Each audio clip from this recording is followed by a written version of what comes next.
Hello प्यारे बच्चों, welcome to the sixth lecture of rotational dynamics या रोटेशनल मोशन। हम लोग मोमेंट ऑफ इनर्शिया का बात कर लिए थे। ट्रांसलेशन में जो काम मास करता है वो रोटेशन में वैसा ही काम मोमेंट ऑफ इनर्शिया करता है। अब ट्रांसलेशन में जो काम फोर्स करता है उसका इक्विवेलेंट रोटेशन में क्या होता है हम उसके बारे में जानने जा रहे हैं। एक फिजिकल क्वांटिटी होता है टॉर्क। हम लोग टॉर्क के बारे में जानेंगे, ठीक है। हाँ, तो टॉर्क वर्ड आप लोग कई बार सुने होंगे। जब बाइक के इंजन का अगर स्पेसिफिकेशन दिया जाता है तो उसमें एक स्पेसिफिकेशन उसका टॉर्क भी रहता है। तो समझते हैं कि आखिर टॉर्क होता क्या है। एक तो हम समझ गए कि ट्रांसलेशन में फोर्स जैसे इनर्शिया को ओवरकम कर लेता है, ठीक। कोई रेस्ट से मोशन में ले जाने के लिए फोर्स रिस्पॉन्सिबल होता है। वैसे ही रोटेशन में भी अगर कोई किसी पार्टिकल का या किसी भी ऑब्जेक्ट का एंगुलर वेलोसिटी कुछ है, ठीक है, तो उसके एंगुलर वेलोसिटी को बदलने के लिए रिस्पॉन्सिबल जो होता है वो होता है टॉर्क। समझते हैं टॉर्क क्या होता है। टॉर्क बेसिकली फोर्स का रोटेशनल इफेक्ट को हम लोग टॉर्क बोलते हैं। Torque is rotational effect of force. Rotational effect of force is called torque। मेरा बात को समझिएगा। मान लीजिए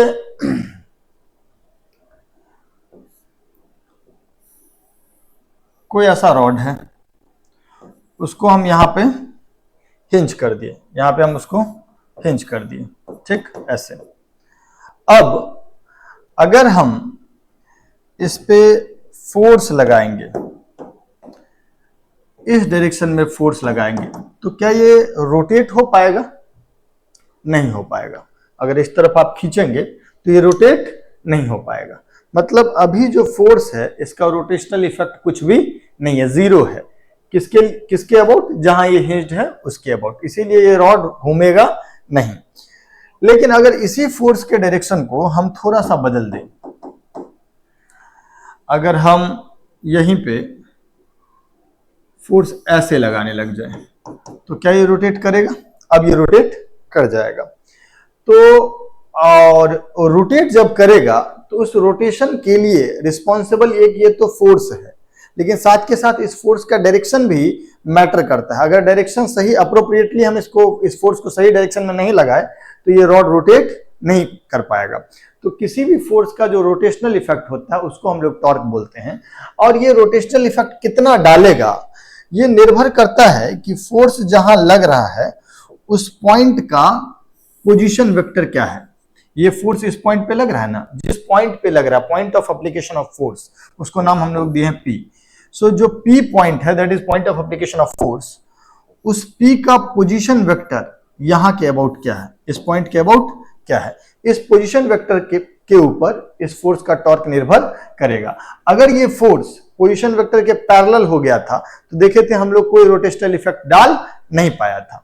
सिमिलरली अगर मान लीजिए कोई दूसरा फोर्स इस पोजीशन वेक्टर के एंटी पैरेलल हो जाए, एफ डैश से, लेट्स से एफ डैश, तो क्या ये एफ डैश भी इसको रोटेट करा पाएगा? ऐसे फोर्स लगा करके रोटेट करा पाएंगे क्या? नहीं करा पाएंगे। तो अगर ये फोर्स इस पोजीशन वेक्टर के पैरेलल है या एंटी पैरेलल है, इन बोथ द केस ये जो फोर्स है ये इस पे रोटेशनल इफेक्ट डाल नहीं पाएगा। तो ये इस कहानी से हमको ये सीख मिलती है कि जो टॉर्क है ना, फोर्स का रोटेशनल इफेक्ट है, वो सिर्फ फोर्स पे निर्भर नहीं करता है, बल्कि इस बात पे भी निर्भर करता है कि फोर्स जहां लग रहा है, जिस पॉइंट पे लग रहा है, उस पॉइंट का पोजीशन वेक्टर इस फोर्स के साथ कितना एंगल बना रहा है। ये बात, इस आर वेक्टर क्या है? What is R vector? R vector is position vector of point of application of F। जिस पॉइंट पे F लग रहा है उसका पोजीशन वेक्टर को हम लोग R बोलते हैं। और ये बात हम समझ गए कि अगर पोजीशन वेक्टर के पैरेलल में फोर्स लगाएंगे तो फिर उस फोर्स का टॉर्क इस पॉइंट के अबाउट कुछ भी नहीं होगा, मतलब जीरो होगा। या एंटी पैरेलल फोर्स लगाएंगे तब भी टॉर्क नहीं होगा, कोई इसका घुमाव इफेक्ट नहीं होगा, कोई रोटेशनल इफेक्ट नहीं होगा। तो अब हम लोग समझते हैं कि आखिर टॉर्क जो है वो डिफाइन कैसे होता है। टॉर्क एक वेक्टर क्वांटिटी होता है। दो तरीके से टॉर्क डिफाइन होता है, एक होता है टॉर्क अबाउट अ पॉइंट, एक होता है टॉर्क अबाउट एन एक्सिस। अभी हम लोग बात कर रहे हैं टॉर्क अबाउट ए पॉइंट। मान लीजिए कि कोई एक पॉइंट है O, यहां O से हम एक पोजीशन वेक्टर ड्रॉ किए, किस जगह तक के लिए? उस जगह के लिए जहां पर एक फोर्स लग रहा है। यहां पर हम लोग कोई फोर्स लगा दे रहे हैं, इस जगह पे हम लोग कोई फोर्स लगा दे रहे हैं, लेट्स से इधर फोर्स लगा दिए। अब ये F जो है दैट इज फोर्स, R जो है position vector of point of application of force. कहां से पोजीशन वेक्टर ड्रॉ किए? उस पॉइंट से जहां के अबाउट हमको टॉर्क पता करना है। मतलब अगर हमको पता करना है torque about O, torque about O, तो वो डिफाइन होगा R cross F। R is position vector of point of application of force, जहां पे फोर्स लग रहा है उसका पोजीशन वेक्टर R है, और जो फोर्स है दैट इज F वेक्टर। इन दोनों का क्रॉस प्रोडक्ट को हम लोग बोलेंगे torque about point O। Is that okay? तो पोजीशन वेक्टर बना रहे हैं कहां का? जहां पे फोर्स लगा रहे हैं। और कहां से स्टार्ट करें उस पोजीशन वेक्टर को? उस पॉइंट से जहां के अबाउट हमको टॉर्क पता करना है। तो एक बात तो तय है कि दो वेक्टर के क्रॉस प्रोडक्ट से निकल के सामने आया है टॉर्क। तो टॉर्क जो है, टॉर्क को दिखाते हैं हम लोग इस सिंबल से, ठीक। Torque is a vector quantity. यहां से हम लोग को समझ में आया कि क्रॉस प्रोडक्ट से जो रिजल्टेंट आता है that is also a vector. So torque is a vector quantity, ठीक है। टॉर्क एक वेक्टर क्वांटिटी है। अब वेक्टर क्वांटिटी है तो इसके पास दो चीज होगा, मैग्नीट्यूड भी होगा और डायरेक्शन भी होगा। तो अगर हम टॉर्क का मैग्नीट्यूड पता करना चाहें तो टॉर्क का मैग्नीट्यूड हो जाएगा R क्रॉस F का मैग्नीट्यूड, मतलब RF साइन थीटा। यहाँ पे थीटा डिफाइन करना पड़ेगा। जैसे हम लोग A क्रॉस B डिफाइन करते हैं तो लिखते हैं ना AB साइन थीटा। थीटा क्या होता है? A और B के बीच का एंगल। तो वैसे ही यहाँ पे R और F के बीच का एंगल जो होगा that is your theta, that is your theta, ठीक है। This is your theta, okay. So theta is angle between R and F, angle between R and F। अच्छा, ये जो RF साइन थीटा है इसको भी थोड़ा सा हम टुकड़ा में तोड़ने का कोशिश करते हैं। ये जो F है, इस F का दो कंपोनेंट हम लोग कर सकते हैं ना। एक इधर लिख देंगे F cos थीटा और एक इधर लिख देंगे हम लोग F sin theta. F cos theta का नाम दे देंगे F पैरेलल, इसका नाम दे देंगे F parallel, component of F which is parallel to R।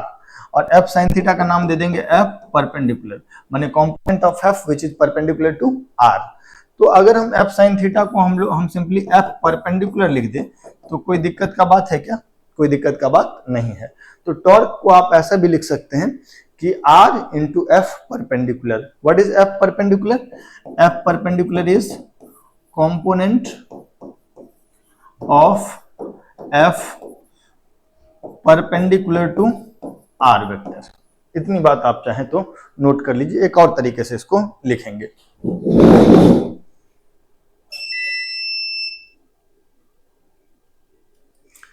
तो टॉर्क को एक तो हम लोगों ने डिफाइन किया, टॉर्क के मैग्नीट्यूड को कैसे डिफाइन किया? R इंटू F परपेंडिकुलर, मतलब जो पोजीशन वेक्टर है उसका मैग्नीट्यूड जैसे इस R वेक्टर के मैग्नीट्यूड को हम स्मॉल r से डिनोट कर दिए। पोजीशन वेक्टर का मैग्नीट्यूड इनटू फोर्स का वो कंपोनेंट जो पोजीशन वेक्टर के परपेंडिकुलर है, उसको हम लोग टॉर्क बोल दिए, ठीक है। टॉर्क अबाउट पॉइंट O बोल दिए, this is torque about point O, उसका मैग्नीट्यूड ये हो गया। दूसरा तरीका क्या है? मान लीजिए हम ये पोजीशन वेक्टर है, ये F है, this angle is theta, this angle is also theta, ठीक। हम ये डॉटेड लाइन बनाए हैं F के पैरेलल। अब जरा एक बात बताइए कि क्या हम R वेक्टर के भी दो कंपोनेंट कर सकते हैं क्या?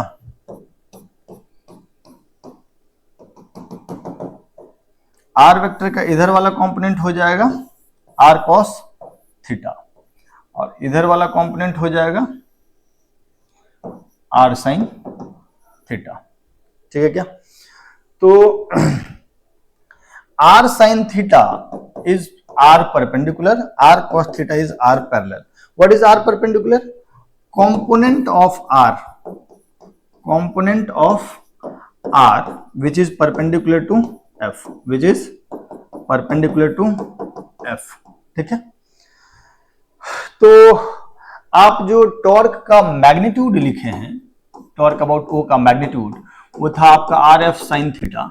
इसको हम लोग R sine theta into F भी लिख सकते हैं। आर साइन थीटा को हम लोग आर परपेंडिकुलर इंटू एफ भी लिख सकते हैं, ठीक है क्या। तो दिस इज योर टॉर्क का magnitude about point O, that is magnitude of torque about point O, that okay.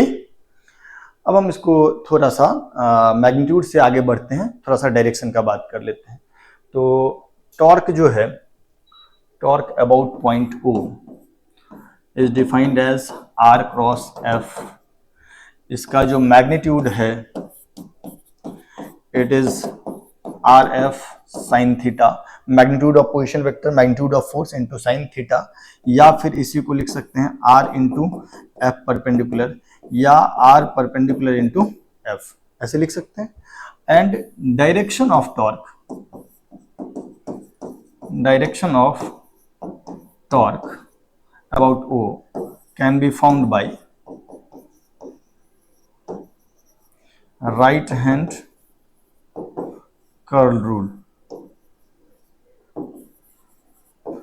A cross B का जैसे हम लोग डायरेक्शन पता करते हैं, वैसे ही आर क्रॉस एफ का पता करते हैं। जैसे अगर हम लोग को इस वाले में पूछा जाए कि आर क्रॉस एफ का डायरेक्शन क्या होगा, तो आर पे राइट हैंड रखेंगे, एफ की तरफ फिंगर कर्ल करेंगे, थंब गया अंदर, तो यहाँ पे बोलेंगे R cross F is perpendicularly inward to the board plane. आप कॉपी पे लिख रहे होंगे तो लिखेंगे R cross F is perpendicular inward to the paper plane. जैसे यहाँ पे लिख देंगे here R cross F is perpendicular inward to paper plane. आप पेपर पे लिख रहे हैं इसीलिए लिख रहे हैं। और इसको हम लोग किसी गोला में अगर क्रॉस डाल देते हैं तो इसका मतलब होता है परपेंडिकुलरली इनवर्ड। सिमिलरली अगर मान लीजिए कि हम ऐसा कर देते हैं कि ओ के अबाउट टॉर्क निकालना होता और ये आर वेक्टर होता और इधर की तरफ मान लीजिए एफ वेक्टर है, तो आर क्रॉस एफ जो होता वो परपेंडिकुलरली आउटवर्ड होता। तो यहाँ पे जो होता torque about O is perpendicular outward, गोला में डॉट बना देंगे, ठीक है। तो ये दो चीज है जो कि हम डायरेक्शन और मैग्नीट्यूड के बारे में आपको बता दिए। अब एक दो एग्जांपल से हम लोग समझते हैं। अभी तक हम लोग जो समझ रहे हैं वो क्या है, टॉर्क अबाउट पॉइंट, ठीक है। जैसे एग्जांपल के तौर पे आपसे हम पूछें कि find position torque of force F is equal to 2i cap plus 3j cap plus 4k cap Newton about origin 0,0,0, ठीक है। given that force acts at point 1,1,1, ठीक है, ऐसा हम आपको बोल दिए। सवाल को थोड़ा ढंग से पढ़ लीजिए। सवाल में मैंने आपसे ये कहा कि ये x एक्सिस है, ये y एक्सिस है, and this is z axis, this is z axis. अब हम लोग इस पॉइंट को बोल दिए 0,0,0, दैट इज ओरिजिन, ओके।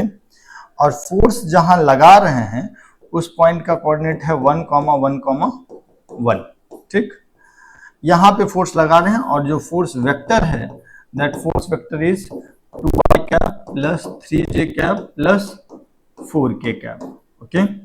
तो एक बात बताओ कि ये जो पोजीशन वेक्टर है वो पोजीशन वेक्टर तो ऐसे हो जाएगा, ओरिजिन के अबाउट निकालना था ना, तो ओरिजिन से जिस पॉइंट पे फोर्स लगा रहे, जिस पॉइंट पे फोर्स अप्लाई कर रहे हैं, मान लीजिए उस पॉइंट का नाम ए है, तो ये पोजीशन वेक्टर हम लोग ऐसे डिफाइन कर सकते हैं। अगर इस पोजीशन वेक्टर को, आप लोग वेक्टर पढ़े हुए हैं, अगर इस पोजीशन वेक्टर को आई कैप जे कैप के कैप के फॉर्म में लिखना होगा तो 1 - 0 आई कैप प्लस 1 - 0 जे कैप प्लस 1 - 0 के कैप। तो हम लोग लिख सकते हैं I cap plus J cap plus K cap, that is your R vector. और अगर हमको पूरा पूरा टॉर्क पता करना है तो हम लोग टॉर्क का जगह पे लिखेंगे आर क्रॉस एफ। आर तो है मेरा आई cap plus J cap plus K cap, और फोर्स वेक्टर जो है, फोर्स वेक्टर है 2i cap plus 3j cap plus 4k cap, that is 2i cap plus 3j cap plus 4k cap. ठीक है, और हम एक बात आपको बता दे रहे हैं कि ये जैसे न्यूटन में फोर्स दिए हैं वैसे ही ये पोजीशन भी हम आपको मीटर में दिए हैं। तो टॉर्क का यूनिट जो होगा वो हो जाएगा newton into metre, newton metre. ठीक है, अब इसका हम लोगों को क्रॉस प्रोडक्ट निकालना होगा। तो क्रॉस प्रोडक्ट निकालने के लिए हम लोग जो डिटर्मिनेंट मेथड है उसका सहारा लेंगे, बना लेंगे आई कैप जे कैप के कैप। आर वेक्टर का सारा coefficient that is 1 1 1 first line में, एफ वेक्टर का सारा coefficient that is 2 3 4 third line में रख देंगे। अब हम इसको सॉल्व करेंगे तो लिख देंगे I cap into 4 into 1 minus 3 into 1 that is 4 minus 3। J cap को एक माइनस साइन के साथ रखते हैं तो माइनस साइन रखेंगे, और वो आ जाएगा 1 इंटू 4 माइनस 1 इंटू 2, तो दैट इज 4 माइनस 2। और के कैप को प्लस साइन के साथ लेंगे, और प्लस साइन के साथ लेने के बाद ये और ये रो और ये कॉलम को ढक लेंगे, तब आएगा 1 इंटू 3 माइनस 2 इंटू 1, तो 3 माइनस 2। ठीक है, ओके, तो ये जो टॉर्क होगा ये आ जाएगा आपका I cap minus 2j cap plus K cap, that is your torque. तो आप टॉर्क अबाउट पॉइंट O को लिख सकते हैं I cap minus 2j cap plus K cap newton metre. ठीक है, अगर आपसे टॉर्क का मैग्नीट्यूड कोई पूछ लिया तो मैग्नीट्यूड हो जाएगा इस वेक्टर का magnitude under root 1 square plus minus 2 का स्क्वायर प्लस 1 स्क्वायर, तो 1 का स्क्वायर प्लस 2 का स्क्वायर प्लस 1 का स्क्वायर, माइनस 2 का स्क्वायर भी 2 का स्क्वायर के बराबर ही होगा, तो that is under root 6 newton metre, that is your torque about point O, उसका मैग्नीट्यूड ये हो गया। Is that okay? कोई दिक्कत, कोई परेशानी? तो ये हम बताए आपको torque about point any point. जैसे अगर हम इसी को थोड़ा और रिफाइंड वे में बोलते तो ऐसा भी बोल सकते थे, a force F is equal to 3i cap plus 2j cap plus 4k cap Newton acts at 2, 3, 4 meter. Find torque of this force. Torque of this force about 1,1,1 metre. ठीक, इस फोर्स का टॉर्क 111 के about बताने के लिए। तो पिछला बार तो हम ओरिजिन के अबाउट पूछे थे, अब 111 के अबाउट पूछे हैं। तो जैसे अगर हम आपसे इस सवाल को थोड़ा सा पिक्टोरियली दिखाएं तो पिक्टोरियली कुछ ऐसे दिखा पाएंगे हम आपको, सुनिएगा। ये एक्स एक्सिस है, ये वाई एक्सिस है, Z axis output to the board plane, जहां पे हमको 111 के अबाउट टॉर्क निकालना है, और जो पॉइंट है जहां पे फोर्स लग रहा है दैट इज 2, 3, 4, और जो फोर्स है, फोर्स जो है that force is 3i cap plus 2j cap plus 4k cap, और ये है आपका आर वेक्टर।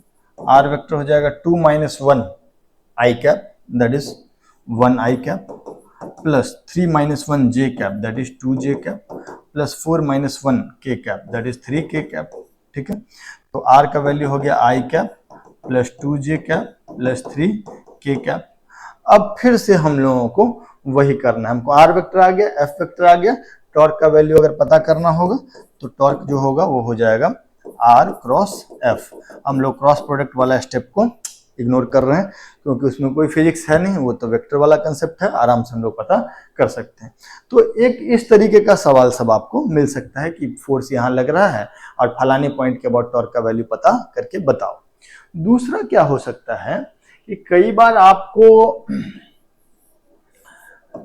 फोर्स ही दे देगा। जैसे कोई एक ऐसा बॉडी दे दिया, ठीक, कोई एक ऐसा बॉडी दे दिया और यहाँ पे पॉइंट आपको दे दिया ओ, यहाँ से 6 मीटर की दूरी पे एक पॉइंट है जहाँ पे फोर्स जो है वो इधर की तरफ लग रहा है और वो फोर्स है आपका 10 न्यूटन और ये एंगल कितना है, ये एंगल है 37 डिग्री, ठीक। और आपसे पूछा जा रहा है find torque of F about O, about O. तो आप इसको क्या कर सकते हैं, आप यहाँ पर फोर्स दिख रहा है, इस फोर्स का दो टुकड़ा कर सकते हैं, एक टुकड़ा आर के पैरेलल और दूसरा टुकड़ा आर के परपेंडिकुलर। जैसे ये फोर्स है तो इस फोर्स का इधर वाला टुकड़ा अगर हम लोग लिखेंगे तो लिखेंगे F cos 37 that is 10 into 4/5 that is 8 और इधर वाला टुकड़ा हो जाएगा F sin 37 ओहो तो that is 10 into 3/5 that is 6 Newton. Okay, अब देखिएगा तो ये जो हो जाएगा ये हो गया आपका F पैरेलल, F का वो कंपोनेंट जो R के पैरेलल है और ये जो है ये क्या है F परपेंडिकुलर, F का वो कंपोनेंट जो R के परपेंडिकुलर है 90 डिग्री है। तो टॉर्क जो हम लोग लिखते हैं उसका मैग्नीट्यूड सिंपली क्या कहते हैं R इंटू एफ परपेंडिकुलर। तो R की जगह पे 6 हो जाएगा और F पर R की जगह पे 6 हो जाएगा और F परपेंडिकुलर की जगह पे भी 6 हो जाएगा। तो that is 36 newton metre, that is your magnitude of torque, that is magnitude of torque, that okay है ना। एक दो और क्वेश्चन करते हैं हम लोग।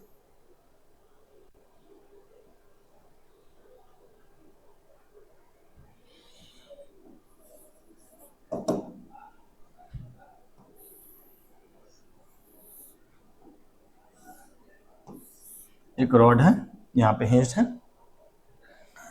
एक फोर्स जो है इधर लग रहा है।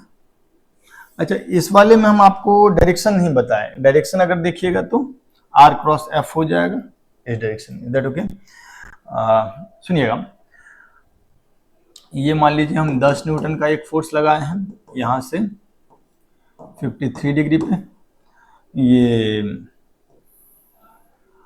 8 मीटर का रॉड है और इसके सेंटर पे, इसके बिल्कुल सेंटर पे 5√2 न्यूटन का एक फोर्स लगाए हैं, कितना डिग्री पे 45 डिग्री पे, ठीक।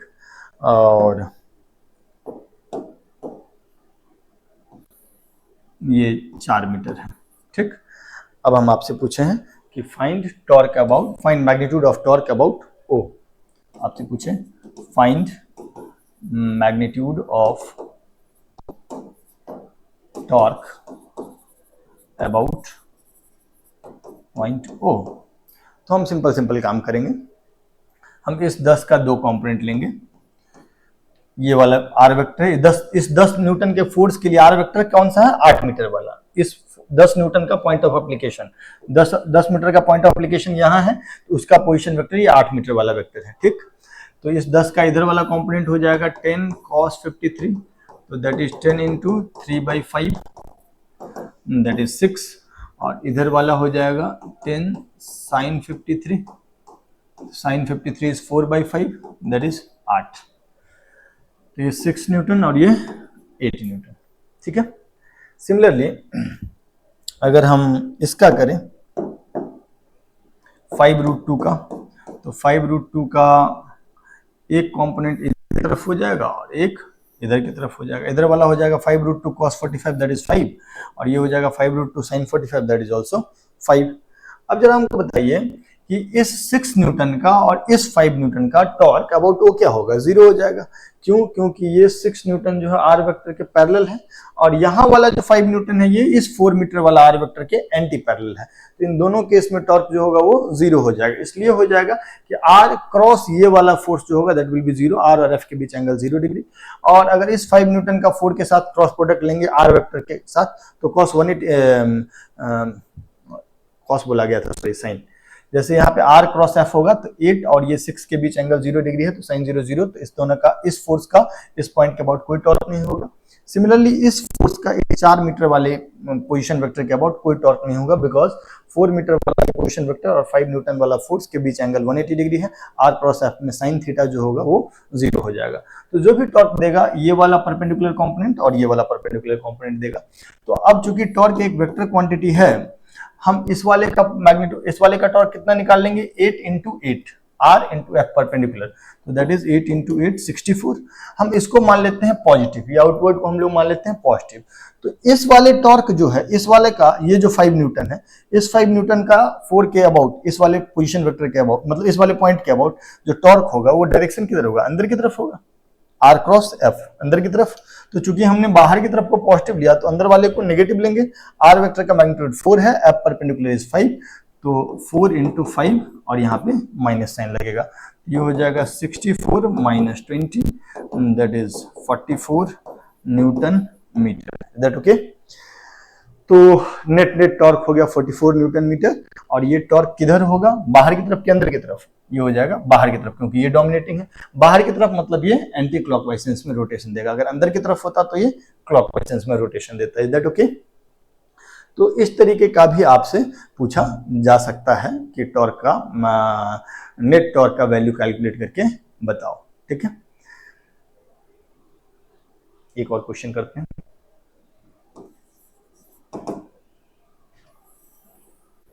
एक डिस्क है, this is a disc,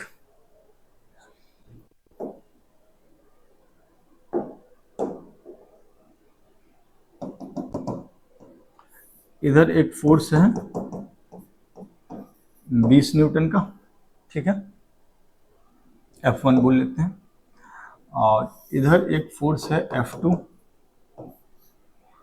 30 Newton का।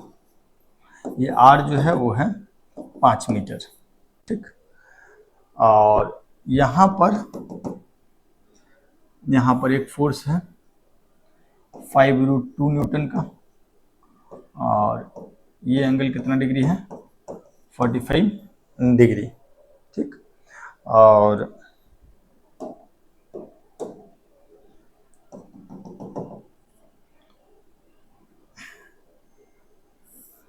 इधर एक फोर्स है, जैसे इसका नाम दे दिए हैं F3, ये हो गया F4, परपेंडिकुलर ही है 8 न्यूटन का, ठीक। और हम आपसे पूछ लिए कि find torque about O, find torque about O is equal to how much. तो यार सिंपल सा बात है, इस वाले फोर्स का कोई टॉर्क होगा क्या, नहीं। इस F1 के लिए पोजीशन वेक्टर ये हुआ, और पोजीशन वेक्टर और F1 दोनों एक दूसरे के पैरेलल है तो टॉर्क विल बी 0। तो F1 का टॉर्क अबाउट O इज 0। ये जो F2 है, F2 का टॉर्क अबाउट O क्या हो जाएगा, 5 into 30, नहीं, और किधर, बाहर की तरफ, तो F2 का टॉर्क होगा 5 into 30 बाहर की तरफ, पॉजिटिव मान लेते हैं उसको। ये दोनों निपट गया। अच्छा, इस वाले F4 का टॉर्क क्या हो जाएगा, F4 के लिए पोजीशन वेक्टर ये होगा, तो अगर हम R क्रॉस F करें तो R क्रॉस F किधर होगा, अंदर की तरफ होगा, R vector cross F vector अंदर की तरफ गया थम।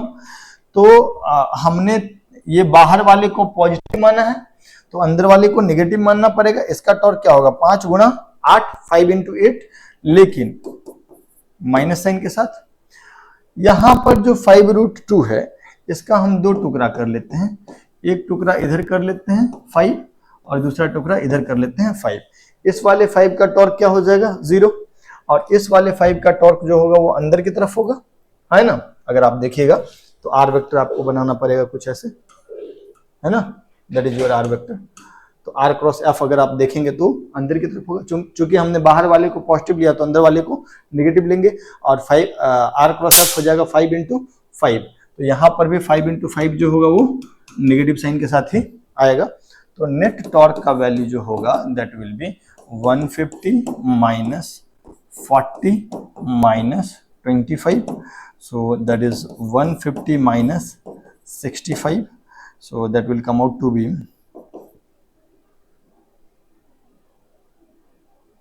85, yes or no, यूनिट हो जाएगा न्यूटन मीटर। ओके, तो हम लोग ढेर सारा टॉर्क का कैलकुलेशन इसमें देख लिए। आगे बढ़ा जाए क्या? अब थोड़ा सा समझते हैं हम लोग जब फोर्स पढ़े थे तो एक इक्विलिब्रियम पढ़े थे, वैसे ही अब हम लोग टॉर्क पढ़ रहे हैं तो यहाँ पर भी एक इक्विलिब्रियम का डिस्कशन करेंगे। तो अब हम लोग डिस्कस करने वाले हैं इक्विलिब्रियम, ठीक है। हम लोग इससे पहले पार्टिकल डायनेमिक्स पढ़ते थे तो वहां पे सिर्फ एक बात बोलते थे, ट्रांसलेशनल इक्विलिब्रियम। असल में इक्विलिब्रियम के दो भिन्न अंग हैं। जब हम बात करते हैं इक्विलिब्रियम का तो इसका मतलब होता है, अच्छा एक minute, I am so sorry, एक चीज भूल गए थे, torque about an axis, torque about an axis, ये बताना भूल गए आपको, टॉर्क अबाउट एन एक्सिस। सुनिएगा मेरी बात, अभी तो हम तुमको बताए थे टॉर्क अबाउट अ पॉइंट। अब देखो जब भी कोई बॉडी रोटेट करता है ना, जैसे ये एक बॉडी है, ठीक है, अगर हम मान लीजिए कि यहाँ पे हम हिंज कर दिए, यहाँ पे हम हिंज कर दिए, तो हिंज करने के बाद हम इसको फ्रीडम भी देंगे घूमने का। जैसे ये है, अगर हम ऐसे हिंज कर दिए तो ये कुछ इस तरीके का रोटेशन करेगा, ठीक है। ये एक्सिस क्या, पॉइंट हिंज यही किए हैं, कील यही ठोके हैं, लेकिन कील ठोकने के बाद हम इसको फ्रीडम देते हैं किसी एक्सिस के अबाउट रोटेट होने का। जैसे इस एक्सिस के अबाउट रोटेट करने का फ्रीडम दिए, मान लीजिए ऐसे हिंज कर देते तो इस एक्सिस के अबाउट रोटेशन का हम इसको फ्रीडम देते। तो जब हम ऐसे रोटेट कर रहे हैं, ऐसे, ठीक है, ऐसे, तो एक्सिस ऑफ रोटेशन हो गया ये, that is axis of rotation, इसके अबाउट रोटेट कर रहा है, ठीक। और अगर हम मान लीजिए कि ऐसे कर देते हैं हिंज, तो ये ऐसे रोटेट हो रहा है, तो अब जो एक्सिस ऑफ रोटेशन हो गया ये हो गया, इसके अबाउट एक्सिस ऑफ रोटेशन है, ठीक है। तो जब हम लोग अभी तक हिंज का बात किए थे, लेकिन हिंज करने के बाद हम उसको घूमने के लिए एक एक्सिस डिसाइड करते हैं, डिफाइन करते हैं, जिसके अबाउट वो घूमता है। जैसे कि मान लीजिए यहां पे हम हिंज कर दिए इस बॉडी को हिंज कर दिए। अब बोले कि अब तुम घूमोगे किस एक्सिस के अबाउट, ओ डैश के अबाउट। ओ डैश के अबाउट पूरा का पूरा बॉडी जो होगा वो गोल गोल चक्कर लगाएगा। Is that okay? तो अब क्या है कि इस बॉडी का हर एक पॉइंट एक सर्कल पे रोटेट होगा। इस बॉडी का हर एक पॉइंट एक सर्कल पे रोटेट होगा, और उस सर्कल का जो प्लेन ऑफ रोटेशन प्लेन होगा वो इस एक्सिस के परपेंडिकुलर होगा। उस सर्कल का प्लेन जो होगा उस एक्सिस के परपेंडिकुलर होगा। तो माने एक्सिस ऑफ रोटेशन जो होता है वो एक ऐसा एक्सिस है जिस एक्सिस के अबाउट बॉडी का हर एक पॉइंट सर्कुलर मोशन कर रहा होता है, और जो प्लेन ऑफ सर्कुलर मोशन है किसी भी पॉइंट का, that is perpendicular to this axis of rotation. तो अब हम लोग बात करने जा रहे हैं टॉर्क अबाउट एन एक्सिस। अभी हम लोग क्या बात करने जा रहे हैं, टॉर्क अबाउट एन एक्सिस। मेरा बात को समझिएगा। जैसे कि मान लीजिए हमारे पास एक दरवाजा है, ठीक है, दिस अ डोर। इस डोर को मैंने यहां पर भी हिंज किया और यहां पर भी हिंज कर दिया, ठीक। तो अब ये पॉइंट हम लोग बोल देते हैं O, और इस पॉइंट को बोल देते हैं O डैश, ठीक। अब हम इस दरवाजे को अगर रोटेट कराएंगे तो रोटेशन का जो एक्सिस होगा that axis will be this, O dash के अबाउट रोटेशन होगा, ठीक है। हाँ, तो ये जो O डैश है that is your axis of rotation, मेरा बात को समझिएगा। अब जैसे मान लीजिए ये दरवाजा है, ठीक है। मान लीजिए कि हम यहां पे एक फोर्स लगाए, तो जो मेरा ये F1 है, ये F1 जिस पॉइंट पे हम फोर्स लगाए हैं उस पॉइंट का पोजीशन वेक्टर हम लोग R1 डिफाइन किए, and R1 is position vector of point of application of force with respect to a point on this axis, इस एक्सिस के किसी पॉइंट से हम इस F1 का पोजीशन वेक्टर डिफाइन कर लिए। ठीक है क्या, इस एक्सिस के कोई पॉइंट, इस एक्सिस पे एक पॉइंट है O से हम पोजीशन वेक्टर डिफाइन किए, किसका, उस बिंदु का जिस बिंदु पे फोर्स हम लोग लगा रहे हैं। इस पॉइंट P पे हम F1 लगा रहे हैं, तो P का पोजीशन वेक्टर R1 है। तुम ही सोचो, इधर फोर्स लगा करके इस दरवाजे को हम घुमा सकते हैं क्या? नहीं। तो अगर नहीं घुमा सकते हैं मतलब इस F1 का रोटेशनल इफेक्ट जो है दैट इज 0। तो यहाँ पे टॉर्क जो होगा दैट इज जो O एक्सिस के अबाउट टॉर्क है वो 0 है।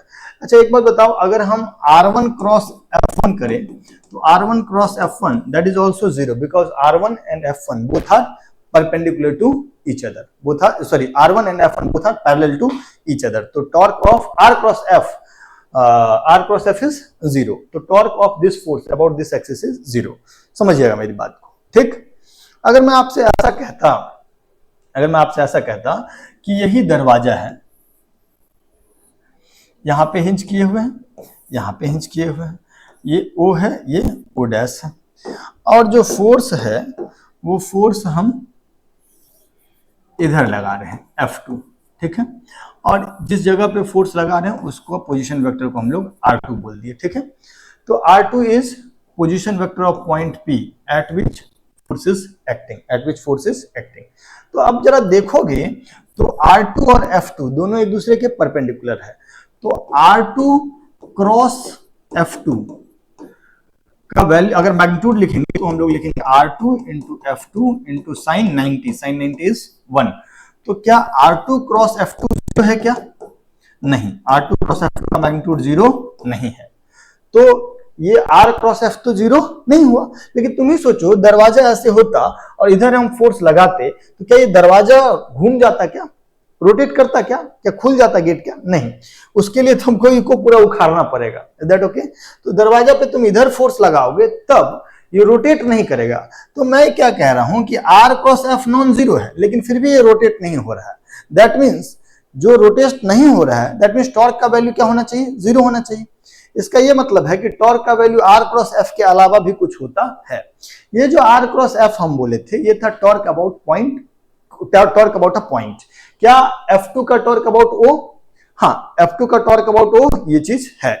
लेकिन क्या F2 का torque about this axis OO dash axis, अगर हम बात कर रहे हैं torque of F2 about OO dash axis, तो वो कितना है? तो वो है 0, क्योंकि भाई दिख ही रहा है इधर फोर्स लगा है फिर भी ये दरवाजा घुमा नहीं। मैं क्या कहना चाह रहा हूं कि torque about an axis is not R cross F. Torque about an axis is component of R cross F, which is parallel to axis, component of R cross F parallel to axis। सुनिएगा मेरी बात बच्चों, अब देखिएगा तो R cross F जो है वो किधर है? अगर आप यहां देखिएगा R क्रॉस F किधर हो जाएगा? Perpendicularly outward. अब जो मेरा R क्रॉस F है वो एक्सिस से कितना डिग्री एंगल बना रहा है? R cross F perpendicularly outward है और O डैश एक्सिस बोर्ड के प्लेन में है, तो एक्सिस और R क्रॉस F के बीच एंगल कितना है? 90 डिग्री है। तो अगर इस R क्रॉस F का एक्सिस के लाइन में हम कंपोनेंट पूछते हैं, R क्रॉस F इधर है और एक्सिस इधर है, तो इस R क्रॉस F का एक्सिस के लाइन में कंपोनेंट कितना हो जाएगा? 0 हो जाएगा। क्यों? कि R cross F cos of 90 degree, R cross F का मैग्नीट्यूड जो भी है और उसका एक्सिस के साथ एंगल कितना है? 90 डिग्री एंगल। ऑब्वियसली एक्सिस यहां है लेकिन हम बता रहे हैं यहाँ पे, ठीक है। तो इस R क्रॉस F का एक्सिस के लाइन में कंपोनेंट हो जाएगा R2 into F2 into cos 90 degree. तो देखो R क्रॉस F तो नॉन जीरो है लेकिन उसका एक्सिस के पैरेलल कंपोनेंट कितना है? 0 है, इसीलिए टॉर्क अबाउट एक्सिस क्या हो गया? 0 हो गया। मैं फिर से समझा रहा हूं आपको कि सर आप एक बात को समझिए कि भाई यहां पर पिछले वाले केस में जो R2 क्रॉस F2 है वो आ गया बोर्ड प्लेन के बाहर और एक्सिस है बोर्ड के प्लेन में। तो कोई वेक्टर अगर बोर्ड प्लेन के बाहर है उसका कंपोनेंट बोर्ड के प्लेन में कितना हो जाएगा? 0 हो जाएगा, क्योंकि कंपोनेंट होता है जो भी वेक्टर है दैट इनटू cos थीटा। तो जो मेरा R क्रॉस F है उसका बोर्ड के साथ एंगल है 90 डिग्री, तो r क्रॉस f का बोर्ड के प्लेन में कंपोनेंट हो जाएगा 0। तो ये r2 क्रॉस f2 का इस o डैश के अबाउट o डैश एक्सिस के लाइन में या अलोंग कंपोनेंट कितना हो गया, 0 हो गया। इसीलिए r2 क्रॉस f2 जो है, चूंकि r2 क्रॉस f2 है तो नॉन जीरो, लेकिन उसका o डैश के अलोंग कंपोनेंट 0 है, इसीलिए इसका टॉर्क का, इस फोर्स का कोई रोटेशनल इफेक्ट एक्सिस के अबाउट आ नहीं रहा है। आप कितना भी फोर्स लगाइए, जैसे मान लीजिए कि हम आपको ऐसा दे रहे हैं, ऐसा है। अब हम लोग क्या किए, हम लोग एक एक्सिस डिफाइन कर लिए, ये एक्सिस, मतलब हम लोग इसको यहां के अबाउट बहुत सारा कील ठोक दी, बोले कि भाई आप इसी के अबाउट, ये ओ डैश के अबाउट ही वो रोटेशन होगा, ठीक, ऐसा कुछ, ऐसा या ऐसा। अब तुम ही सोचो, तुम अगर कोई तीसरा फोर्स इधर लगा दे रहे हो, इधर लगा दे रहे हो F, तो ये फोर्स जो नीचे लगाए हो वो क्या ऐसे रोटेट करा पाएगा? नहीं। और ये जो एक्सिस है वो बोल रहा है कि भाई या तो तुम ऐसे रोटेट हो या कुछ इस तरीके से रोटेट हो। आप इस ओ डैश के अबाउट ये फोर्स आपको रोटेट करा नहीं पाएगा। उसके दैट मींस इस फोर्स का ओ डैश एक्सिस के अबाउट टॉर्क क्या है? 0 है। क्यों 0 है? देखो, क्या r क्रॉस f 0 है? नहीं, r क्रॉस f तो r into F into sine 90 non zero value है, लेकिन r क्रॉस f का डायरेक्शन जो है वो इस एक्सिस के परपेंडिकुलर है, तो r क्रॉस f का component along the axis will be 0। r cross f का component along the axis will be 0। Therefore, torque of this force about axis is 0. Torque of this force about a point o dash is non-zero. लेकिन torque of this force about this axis o dash is 0. क्यों? क्योंकि torque about an axis कैसे define होता है? Torque about an axis is component of r cross f parallel to the axis, parallel to the axis. मैं एक दो सवाल से आपको समझाता हूं। जैसे मान लीजिए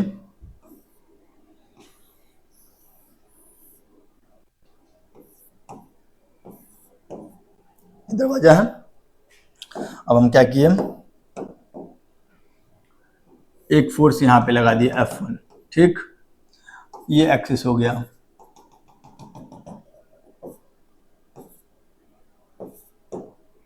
ये ओ डैश एक्सिस हो गया, ये पॉइंट को ओ डैश बोल दिया, इस पॉइंट को ओ बोल दिया, ठीक। अब हम आपसे पूछे, बताओ R क्रॉस F एंड दूसरा चीज बताएं टॉर्क अबाउट, या एक मिनट रुक जाओ,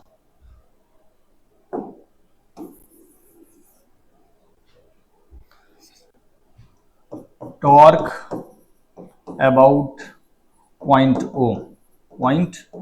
ओ, जिसको हम लोग ने नाम दिया R क्रॉस F, और दूसरा है torque about axis O dash, ठीक। तो देखो, इस पॉइंट O के अबाउट F1 का R cross F, point O के अबाउट F1 का टॉर्क कितना? 0। क्यों? क्योंकि R वेक्टर और F1 वेक्टर दोनों एक दूसरे के पैरेलल है, तो R क्रॉस F भी 0 हो गया, और R क्रॉस F तो 0 हुआ ही हुआ।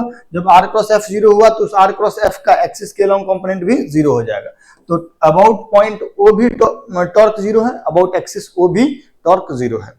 दूसरा पॉइंट, दूसरा फोर्स हम बना ले रहे हैं ऐसे, दूसरा फोर्स बना ले रहे हैं ऐसे F2। अब जरा बताओ, पहला तो हम लोग बनाए F1 का, दूसरा F2 का। तो F2 का O के अबाउट टॉर्क 0 की non zero? Non zero. R into F2 into sine 90 that is non zero, तो नॉन जीरो, ठीक है। O के about torque R into F2 into sine 90 non zero हो गया, लेकिन इस F2 का एक्सिस के अबाउट टॉर्क कितना? R क्रॉस F तो नॉन जीरो है, लेकिन उस R क्रॉस F का एक्सिस के अलोंग कंपोनेंट कितना हो जाएगा? cos 90 की वजह से 0 हो जाएगा। तो torque about point O is non zero, F2 का torque about point O is non zero, but F2 का torque about axis O dash is 0। अब हम एक और तीसरा फोर्स बना ले रहे हैं,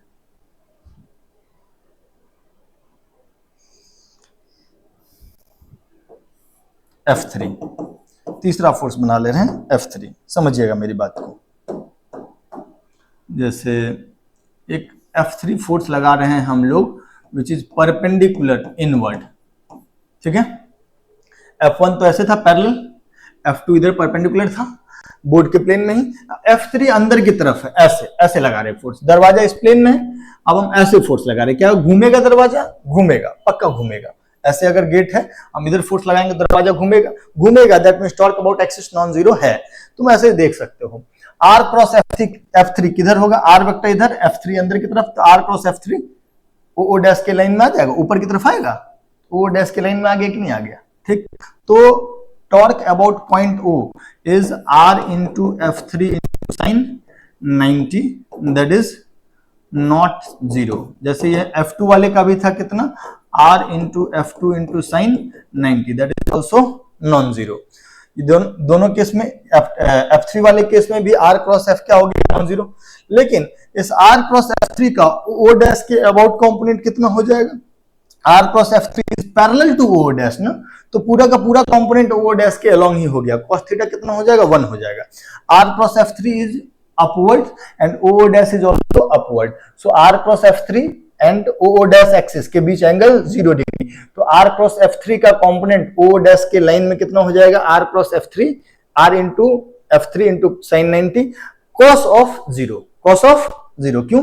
R क्रॉस F3 ऊपर की तरफ है और उसका O डैश के साथ एंगल कितना डिग्री है? 0 डिग्री है, तो एक्सिस के अलोंग भी कंपोनेंट जो होगा वो हो जाएगा नॉन जीरो, और वैल्यू कितना हो जाएगा? R into F3 into sine 90 तो हो गया टॉर्क, और उसका एक्सिस के along component that into cos 0, that is non zero, that is non zero.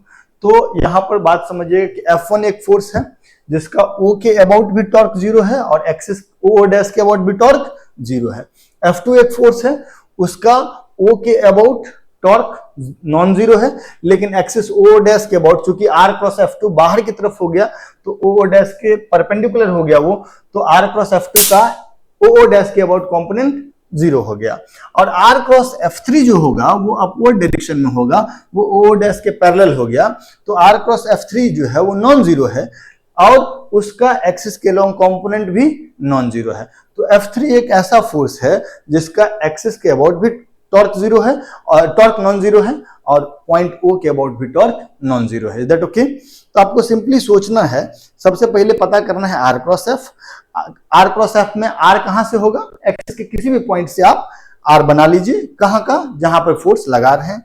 R cross F पता कीजिए, उस R क्रॉस F का O डैश के साथ एंगल पता कर लीजिए, और उस R क्रॉस F का O डैश के लॉन्ग जो कंपोनेंट होगा that is called torque about an axis, that is called torque about an axis. Is that okay?